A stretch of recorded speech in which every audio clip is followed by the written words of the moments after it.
And we are live. Welcome to the MLB Strategy Show, Monday, September 15th.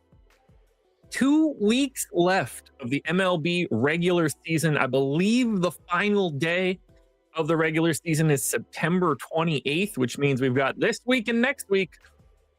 And then we're heading to the playoffs. Now, I know we're not going to have a ton of people, one, listening to this show live today, or two, just paying attention to baseball in general, because today is Monday Night Football. Not only is it Monday Night Football, but it's a double Monday Night Football game. People are going to care a lot more about the NFL, which gives us an angle to really attack this MLB slate. 7-game main. Everything's locked and loaded on the screen right now. We got top pitchers pulled up. We got top stacks pulled up. We're going to look at our favorite stacks. We're going to look at our favorite pitchers like we do every other day. So while we're here, like, subscribe, notification bell, follow me on Twitter at Josh Engelman. Marquee Sports, what's going on? Glad to have you. You are part of a very minimal crew for the MLB Strategy Show today. However, I've got a fresh coffee. I've got a mostly fresh water. We're going to leave this one caffeinated, hydrated, and ready to beat the MLB slate today. So I hope you guys are ready for that. Hope you guys had a good NFL Sunday as well. Week 2 already in the books, save for tonight's Monday Night Football stuff. I did not have a good NFL day. Played yesterday for the first time this season. I was out of town, out of the country actually, last Sunday, so I couldn't play at all. Wish that I was out of the country this week. That would have been better for me. I bageled all 5 lineups in the whatever the hell contest I got into. What was it? I already forget. It's a shame too. The Sims put me on the right path. They did not give me the win. Let's see. What was I got in the 3-point stance, whatever the hell that was. And of everybody that entered 5 lineups, 5th highest sim ROI. Actually, I was tied for 5th in sim ROI, 65.9. Tied with the CEO of this joint, Tom JK321, also with 65.9. However, Tom made money. I bageled every lineup. 4th best individual lineup, 8th best individual lineup, didn't matter. I stunk. But it doesn't matter because I'm not here for football. I'm here for baseball. And let's go ahead and get a sim run now so we can see what we have. Because I'm going to try to let everybody trickle in. I know Laffy and Greg are live right now, or at least they're about to finish up Showdown NFL Strategy Show. They're breaking down the 2 games for tonight. Check that out after you're done watching this. This will be up on our podcast feed or on YouTube if you want to go check it out. Later tonight, you get me on MLB Live Before Lock tonight. That's going to be me and Eric. And then you'll have NFL Live Before Lock tonight leading up to kickoff. So we got tons of content for everybody today. And we're going to break it all down right now. I am running the main sim so we can bounce back and forth between simulated lineups, behind data, take a look at matchups, take a look at my home run model, see if we've got any individuals that are standing out. And then we'll get out of here. One thing I want to add today, because I talked about it a little bit Thursday and Friday of last week, and I talked about we still have to do our giveaways for the home run wheel. And the goal, in my mind, we're going to do it today, kick off the week, get that handled. I think that's a not good idea. We're going to push that to tomorrow because of the NFL. Not nearly enough people that are involved in this are going to be watching today's show. And I'd rather get it tomorrow when we're going to have significantly more baseball viewers since there's no NFL. Rockies game shows rain. Yeah, that's a bridge I'll cross a little bit later. Let's take the top 150. Let's get those saved. Let's start on the pitching side. Sheehan, 70% exposure for us. Sean Burke, 50% exposure for us. Carlos Rodon, dead neutral to the pool. 30% owned, 30% exposure. Jack Leiter, 15% owned, 15% exposure. Everybody else in single digits. That's a pretty decent fade of 20% owned Zach Gallen, 20% owned Kyle Bradish, 15% owned Ranger Suarez. So we're taking some stands here, and seems to me that we need to dig into the pitching side of this one. Let's start with Sheehan. Given the fact that he's pulling away right now as our number one pitcher. He is essentially tied. I can probably make that size a little bit bigger. Boop. Boop. Yeah, we could take that matchup column out of there and make things easier. Could probably, you know what, that's going to be fine. We could read leverage. So for Sheehan, 8,700, tied for top two pitcher odds. Rodon at 25, Sheehan at 25. Next range is going to start around 20. These are also the guys that are most owned. Rodon 30, Sheehan 30. Sheehan coming in $8,700, $1,000 cheaper than Carlos Rodon. But this is going to be more interesting if we pull this and look at the matchup, because taking on the Phillies, Sheehan has thrown about 900 pitches this year. 28% K rate to lefties, 29% K rate to righties. Power's pretty manageable. I mean, he's obviously generating massive swinging strike stuff. No one particular hand getting to him more or less than the others. But we're talking about a matchup in LA. And for those of you that are unaware, I'll pull it up on the screen right now. That way we can see it and talk about it. But in LA, number 3 hitters park in baseball so far this year, 105 park factor, a 139 home run factor this season, the best home run park in baseball. This park plays up runs. It massively plays up homers. And I'm pretty sure everybody's kind of aware of the amount of power that exists in Philly. I gotta be honest. This does not strike me as like a comfortable spot to get to. Philly is 5th in active roster WRC plus against righties. I can go even bigger than that. Oh, that's perfect. 5th in WRC plus. 187 ISO, good enough for 7th. And from a strikeout perspective, they have the 9th lowest strikeout rate. So, like, obviously Sheehan has big time strikeout stuff. And at 8,700, you can see the ceiling for Sheehan. And getting to him certainly makes some sense. But I also see a pretty sizable downside to Emmett Sheehan. It's not that I don't want to have him, but I think that 30% ownership makes sense. As I look at him, while the upside is there, I definitely want to have some Philly on the opposite side. So if we take those top 150 lineups, we know that we're getting 70% Sheehan. Are we getting any Philly on the opposite end? No. Essentially, no. Now, there's just so much potential for homers here today. Whether that's Schwarber or Harper, I don't think that I need to add any detail to those two dudes. Real Muto obviously has pop. Brandon Marsh has pop. Kepler, pop. I mean, Bryson Stott doesn't have 0 pop if you're trying to get a second base shortstop. I want to have both sides of this, but 70% Sheehan, I don't agree with. I think there is some appeal to the Phillies bats today.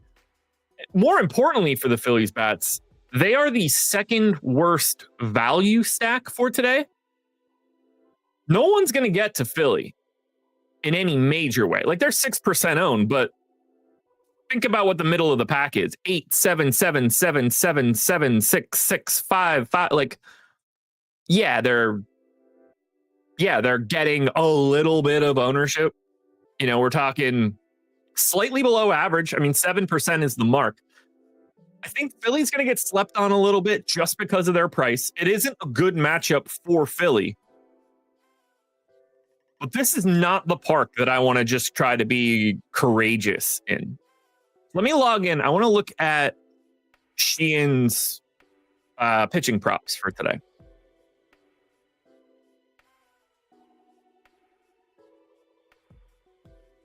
Okay. So from a strikeout perspective, I'm expecting 5.5 or 6.5 here. I would be very surprised to see this land a different way. 5.5, mild juice to the over. What's the outs prop look like? So I think that one goes hand in hand here. 15.5. But look at the juice. Minus 165 to the under. Meaning the expectation here is you're hoping that Sheehan gets to 5 innings and is eligible for a win. I don't like that outs prop. I don't think it's a great strikeout matchup. And he couldn't be in much worse of a park. For somebody that has the second highest top 2 pitcher odds, I think he has significantly more downside than what we're showing today. How do you guys feel? I know I don't have a huge crew in here today, but for the people that are here, how are you guys feeling about Emmett Sheehan today at home against Philly? Because I am apprehensive. And that strikes me as a guy that I'm going to have to negatively boost more than I'd like. Yeah, Trip, I'm with you, man.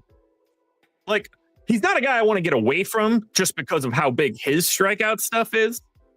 Because at 8,700, if he goes 5 innings, mows down 8 dudes, it's a spot you want to be. Let's just see.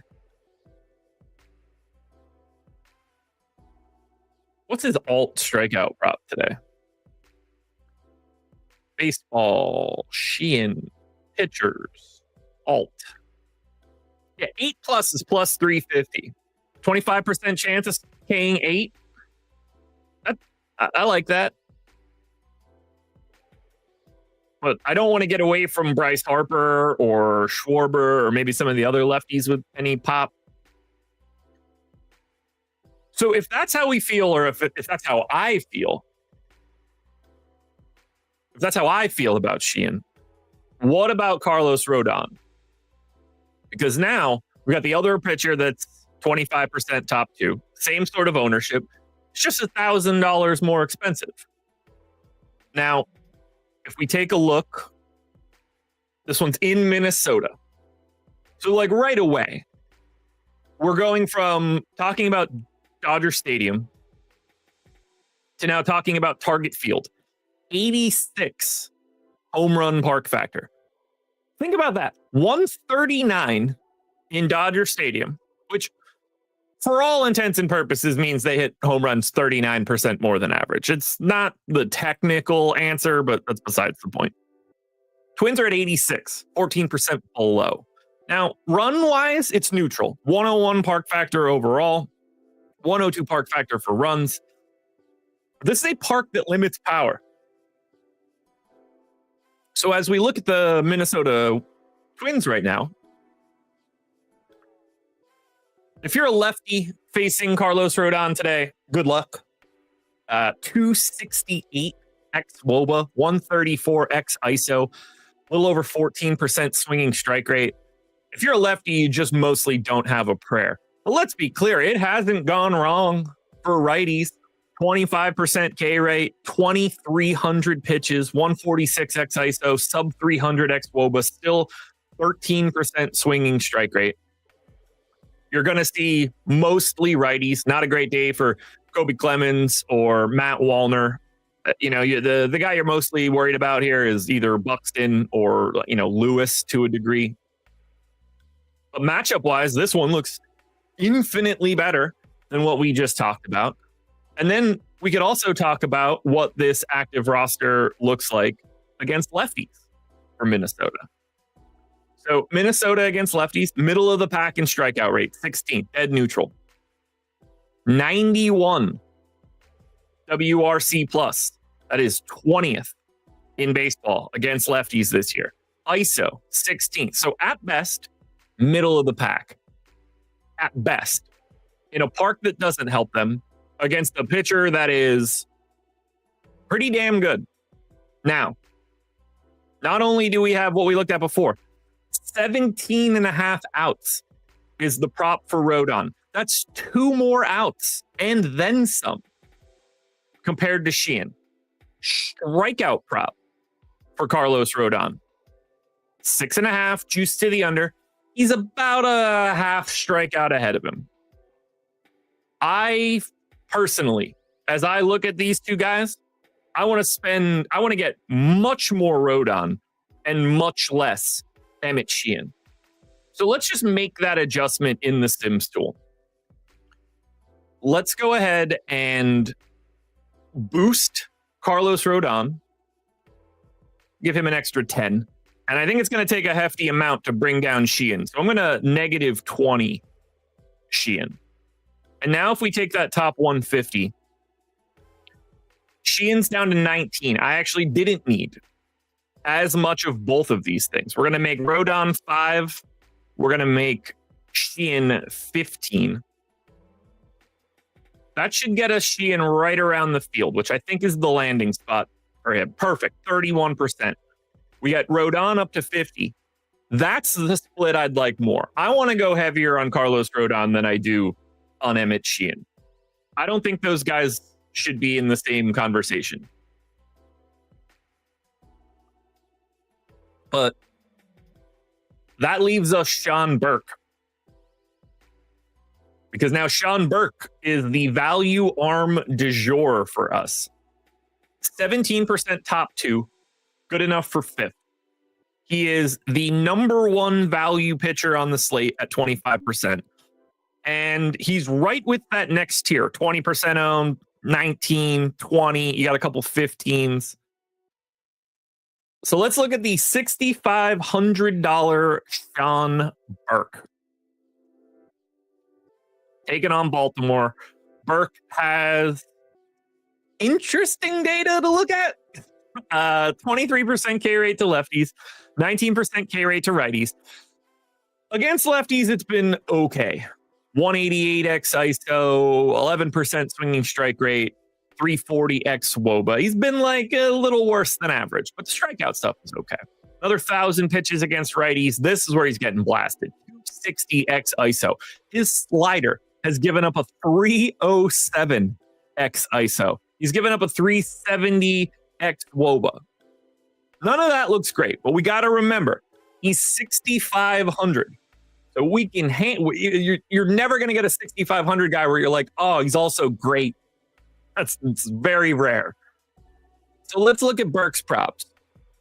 Burke has a 5.5 strikeout prop with some juice to the under. Just in case you're curious, he basically has the same strikeout prop as Emmett Sheehan. Slightly cheaper salary. His outs prop, 14.5, heavy juice to the over. So right now, Emmett Sheehan and Sean Burke have essentially the same outs prop. Burke's coming at it from 15.5 juice to the under. Burke's coming at it from 14.5 juice to the over. They're both at 15. The strikeout props are essentially the same. So why would we not want Sean Burke over Sheehan, other than the fact that Sheehan is obviously just better in talent? But let's look at this active roster of Baltimore for a second. Taking on righties. 18th in ISO. 3rd in strikeout rate. 3rd highest strikeout rate against righties, Baltimore Orioles. Now, dead neutral in WRC plus 102. They're middle of the pack. But why would we not want more of Sean Burke at 6,500 compared to Emmett Sheehan at 8,700, who's more owned than him? We're talking about two guys that have the same outs prop and the same strikeouts prop. What am I missing here? Because I want Burke. Now, to be clear, it's not like I like him because he's good. He isn't. But the park is better. The strikeout matchup is better. And all the props look the same. So as I see it, give me Burke. Give me Burke and give me Rodon. And right now, based on where I've adjusted these sims, that's exactly what we have. Burke and Rodon. 110% exposure. One of those guys are in at least 50% of lineups. Then you get the neutral Sheehan. Then you get to a neutral Jack Leiter, and then it's just filler. It ends up being just filler at that point. You know, Leiter sitting there at 7,200, taking on Houston. You've got 2 more 9K guys in Kyle Bradish or Ranger Suarez. I mean, everything we just said about Sheehan before, Suarez has to face the Dodgers in LA. That becomes a scary proposition, although a much less owned proposition. Bradish is on the opposite side of this Sean Burke start. But again, 9,200 for Bradish. Now, obviously, the matchup against the White Sox plays pretty well. Who do you guys like? That's what I want to know. Who haven't I talked about yet that you guys are curious about? Because right now I want to corner the market on Rodon and Burke. I will end up with some Suarez and Bradish, likely in situations where I have like Yankees stacks or Diamondback stacks because they're the two 10% owned teams. And then, you know, there's some real garbage at the bottom that we probably don't want to entertain too much. Let me take a little peek at Jack Leiter just before you guys drop any comments in there. Leiter's got Houston. I mean, we'll talk about a boom bust option for Leiter. You know, Houston, middle of the pack WRC plus, middle of the pack ISO. The one problem with Houston, though, 5th in strikeout rate against righties. That does make Jack Leiter a little scarier. What's Jack Leiter's strikeout prop? It's 4.5 to the under is my guess. 4.5 to the over. Interesting. So sitting right around 5. What's his outs prop? 15. So basically the same as Sheehan and Burke. I mean, other than it being a bad strikeout matchup for Leiter, same salary range as Burke, same strikeout prop as Burke, same outs prop as Burke, same top 2 odds as Burke, 16.9 and 16.7. That's the same guy. So Leiter will certainly work as another value option. Do we not? Is that not confirmed yet?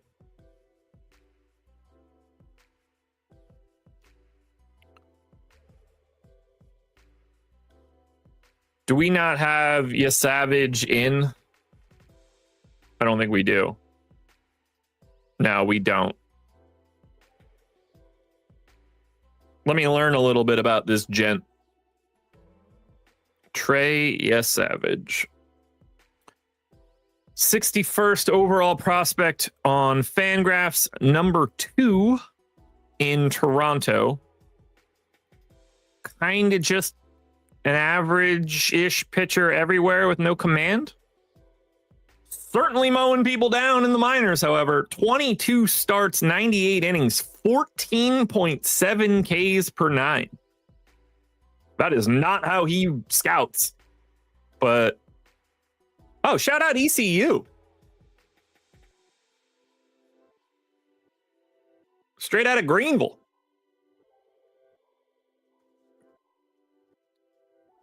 Okay, so he went from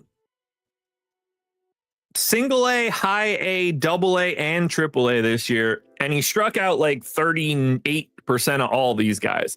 The command is not great. The command is bad. So, just out of curiosity,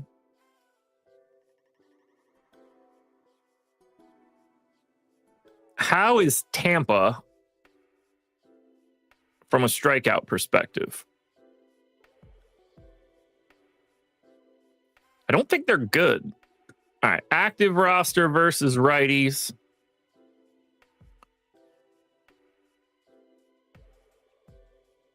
Tampa has the 8th lowest strikeout rate.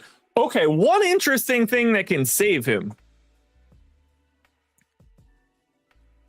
Tampa also has the 2nd lowest walk rate against righties, which is his problem area.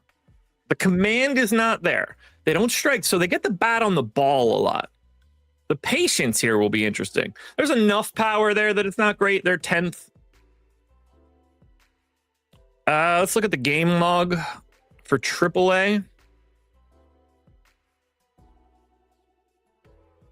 Coming off of 3 innings on the 10th. They do seem like they've tapered him off a bit. This doesn't strike me as a place where he's going 5 today, unless it's just the gem of all gems. I assume he doesn't have any props.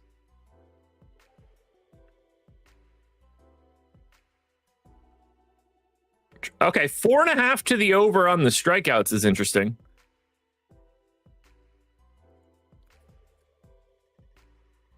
What's he priced at?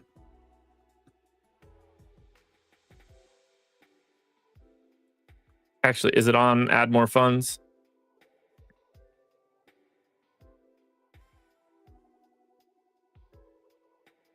Oh, it wouldn't be.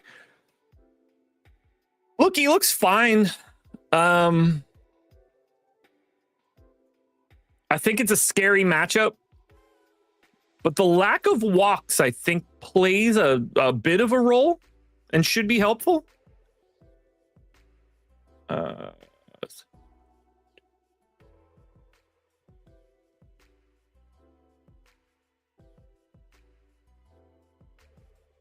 Let me pull him up in one other spot quickly. I want to see something.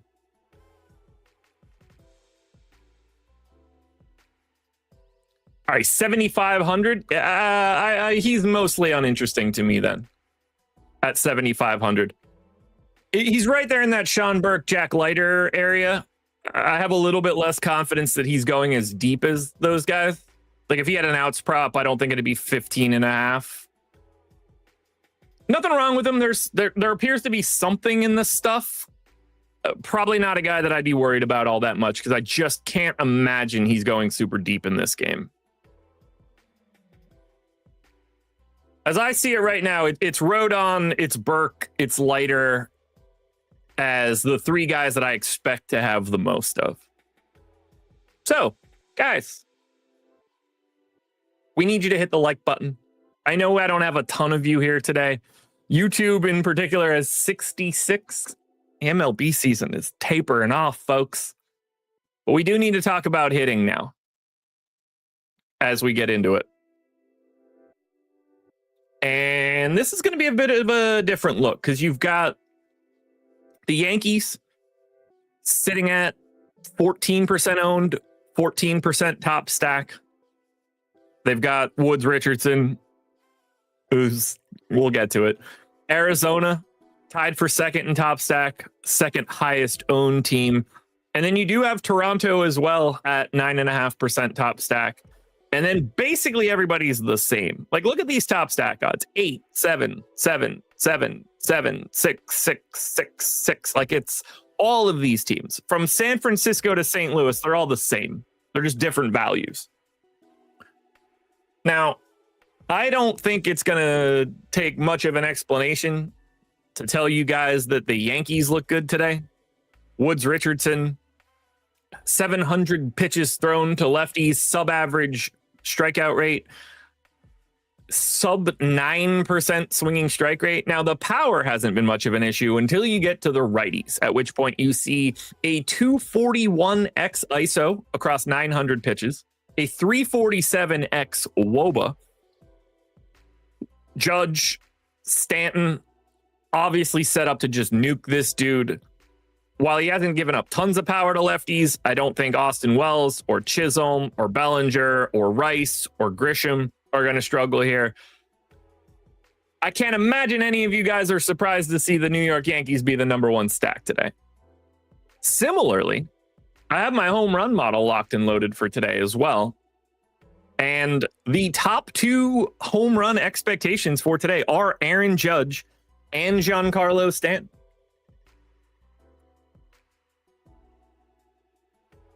Schwarber third, by the way. Let's look at the Yankees, see if they have any other interesting home run options. Look at the gap there between Judge, Stanton, and everybody else. 43% chance to homer in 1 of 4 plate appearances, 41 for Stanton. It drops off to 28 for Grisham, Rice, and Chisholm. I like it, though. I bet the Judge and Stanton lines are very different as well.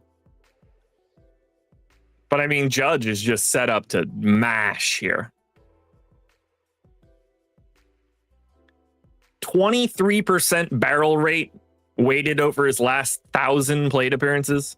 14% home run rate. Those are carrying a lot of weight. His exit velo is nuts. The matchup is great. Now, Woods Richardson is only allowing a 9% barrel rate over his last 1,000 plate appearances, but in the barrel matchup itself, we make up for it quite a bit coming out of Judge's data. Judge looks awesome. Shouldn't be surprising that he's the number 1 dude for a home run today. Just out of curiosity. It don't matter. We'll look at a different team. I have nothing else to add for the Yankees here. Are they going to be expensive to roster? Of course. Do they pair very well with Carlos Rodon if you need to? Sure. Can you ask for much more other than a better home run park? No. Does Aaron Judge or Stanton care what park they're in to hit a homer? Probably not all that much. So, Yankees are there. They're going to be chalky. They should be chalky. You should be using them. Let's look at the other team that's pulling a ton of ownership, which would be the Arizona Diamondbacks. They've got Tang going for San Francisco. They're not sneaky. Like, the ownership is already there. But they're not in San Francisco, which helps. Because we know what the park is in San Francisco. It's brutal. Not that Chase Field's great. 91 park factor. Bismack Biyombo to sign with the Spurs. Sure. 91 park factor for homers at Chase Field. 103 park factor overall. 106 for runs. So offense is still viable here, which sends us to Arizona. Tang has thrown 200 pitches to lefties, 200 pitches to righties. No one's really hit him in any way.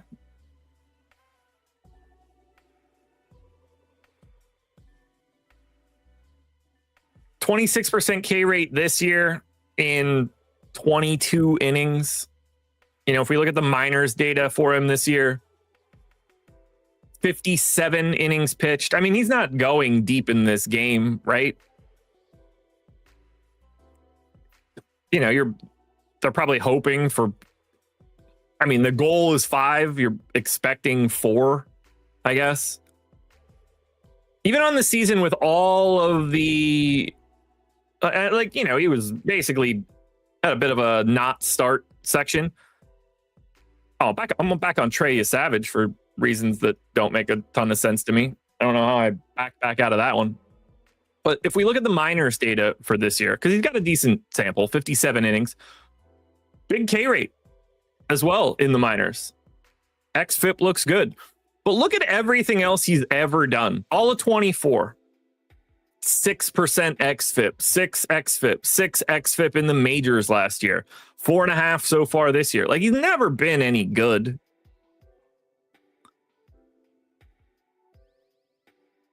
It's a slider, I guess. So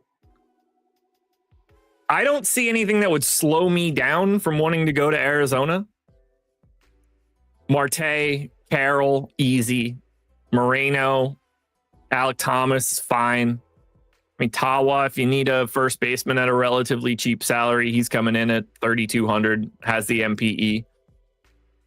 This is another situation where, like, yeah, I get it. I understand why Arizona's second. The Yankees and the Diamondbacks are the two teams that have a implied total north of 5 runs. 5.6 for the Yanks, 5.2 for Arizona. Yeah, they should be the top 2 teams. What I think we need to do is find the sneak spot. And honestly, like, I don't think people are going to do this all that much.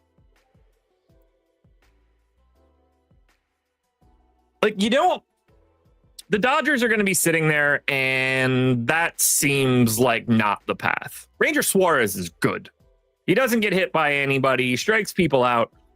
I don't want to attack with the Dodgers. I don't see any appeal in that at all. I want to look at the Phillies. For real. Because we talked about it before. You know what? I think the easiest thing for us to do right now is going to build a lineup with the Phillies and see how it looks.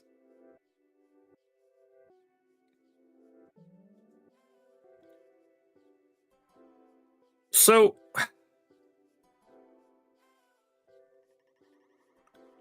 in this case, I think we probably want to go to Carlos Rodon. And then it's a bit of a balance between Burke and Leiter. I'm going to go Burke. And now we could fill out the rest of Philly. Let's see how well we can do it with the big bats. We get Kyle Schwarber. We get Bryce Harper.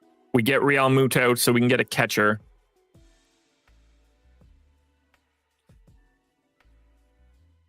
We probably want Brandon Marsh. And then probably a second, third short dude.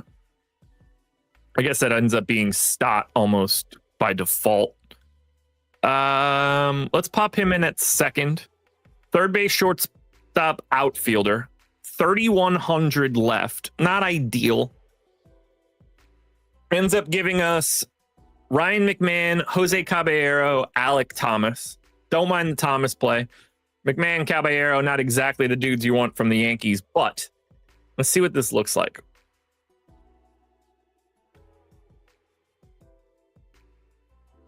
Okay, only 15.9.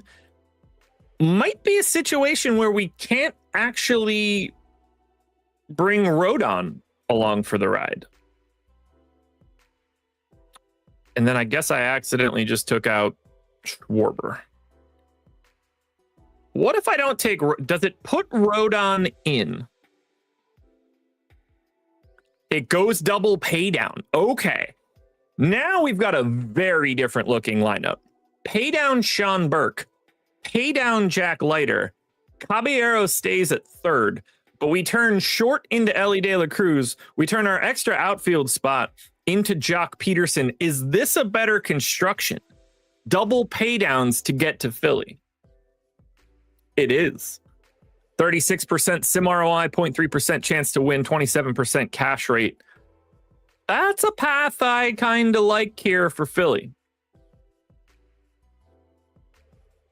And we're talking about a team that's 2, 4, 6, 8, 9th overall in ownership. 6th in top stack. Ninth again in stack score.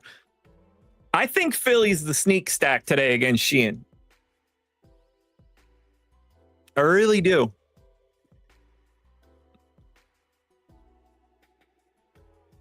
Tampa is the... I mean, we probably have to at least entertain Tampa here. Not going to be something I could sim right now because the pitching side's not set up, but they're the worst value stack today. But they're also getting a date with a rook. I feel like there's probably a path to Tampa in some way. 10th in ISO. 11th in WRC plus. Not a team that strikes out a ton. Where is this game? In Tampa. 5th highest home run park factor, 102 regular park factor, 104 for runs. I'm guessing this isn't good. Okay, it is. Just no data for Yesavage, so that doesn't help. I think Tampa's sneaky. I think Tampa is sneaky. It's a great park for power. So if we want to try to grab, let's get Fiducia in. Let's build one here. I'll take any Rays pitcher whose name I recognize. Oh no, I'll take any Blue Jays pitcher whose name I recognize. That's all right. Perfect. Bowden Francis, come on down. Just need a little righty in there. All right.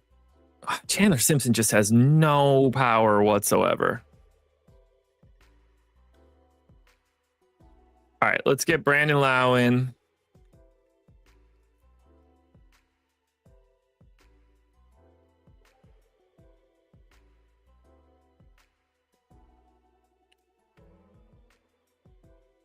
Nope, not in the lineup. Wait.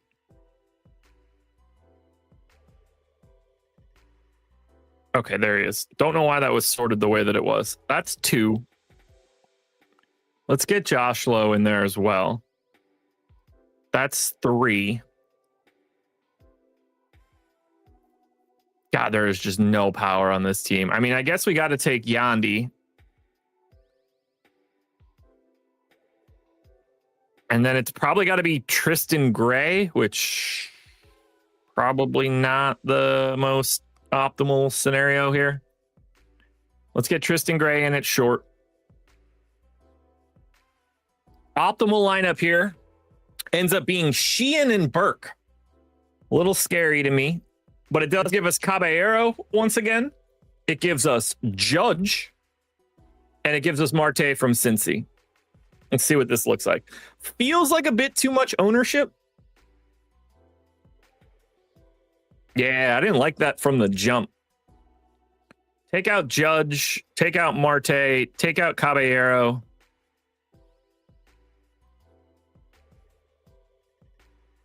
Take out Sheehan.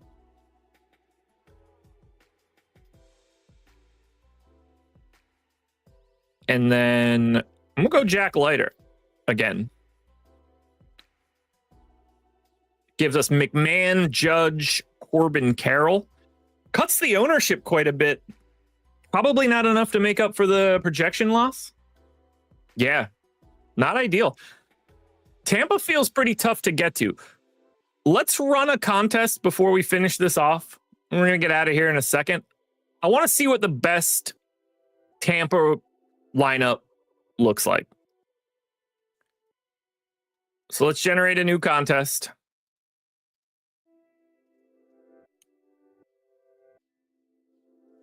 Let's generate a new contest. You know. Let's try a new tab here. think I'm doing too many things at once. There we go. Boom. Get a coffee sip. I'm excited to do Live Before Lock tonight with Eric. Be able to bounce some of this stuff off of somebody else.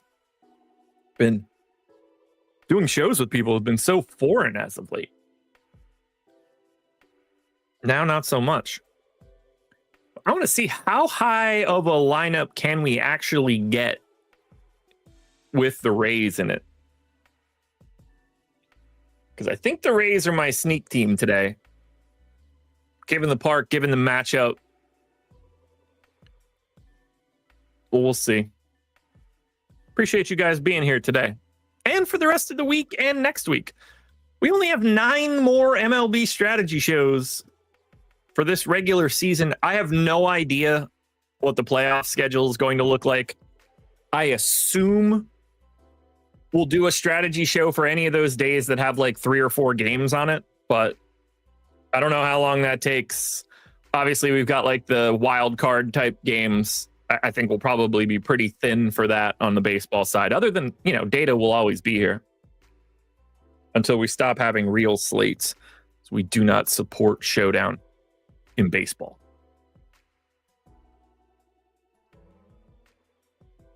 Man, this coffee's hitting the spot today. All right, here we go. I'm going to take those boosts off as well. So, where's the highest Tampa stack? Let's do lineup filters, stack, contains TB.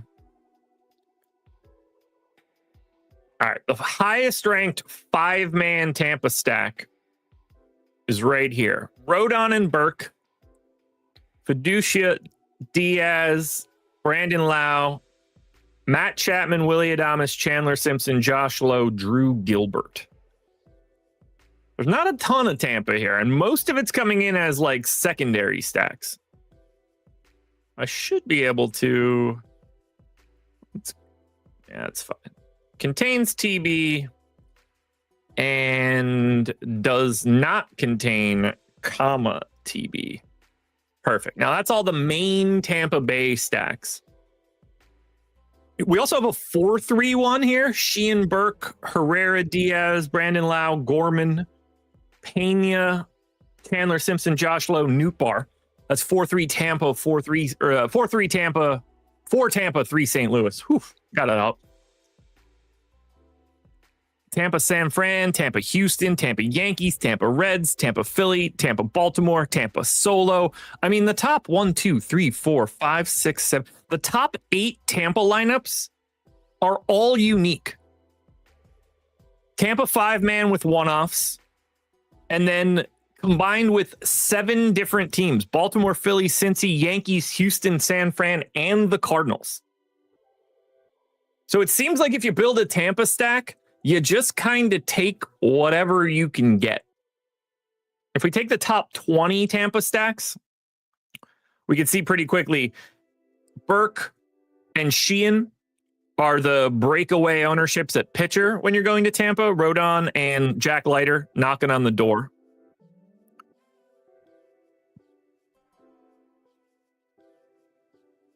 And then obviously the Tampa guys at the top. Josh Lowe appears to be the easiest guy to get to. Chandler Simpson's probably a close second, although he's allergic to power. Brandon Lau, Junior Caminero, both sitting in the 50s in that top 20. But I kind of like Tampa as my sneak team today. And I expect to have a pretty healthy amount of the Yankees and the Arizona Diamondbacks today just because of how easy they are to get to. Those 2 5-run team totals make a lot of sense to me. So it's Rodon, Burke, Leiter on the pitching side for me. Yankees, Diamondbacks, Philly to a degree, and the Tampa Bay Rays as the pay up to be contrarian sneak stack. Guys, I think that's going to do it.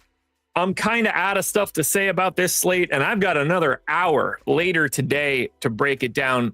Do not forget, whether it's our podcast feed, whether it's the YouTube channel, We've got content every day for whatever you're looking for, whether it's the NFL side, the MLB side. It's not like MMA is going anywhere. Golf is still here. NASCAR is still here. NBA will be here in a little over a month, and I know I'm excited for that one, but it's great to have you guys here. We're starting off the work week strong. Tomorrow, since there is no NFL, we'll have plenty of time to do some giveaways. Keep you guys around for the next 2 weeks for the final stretch of MLB. Thank you guys so much for being here. Hit the like button on your way out the door. Subscribe to this channel. Hit the notification bell so you don't miss the content. Follow me on Twitter at Josh Engelman. Good luck, everybody. I'll see you guys again later tonight for MLB Live Before Lock.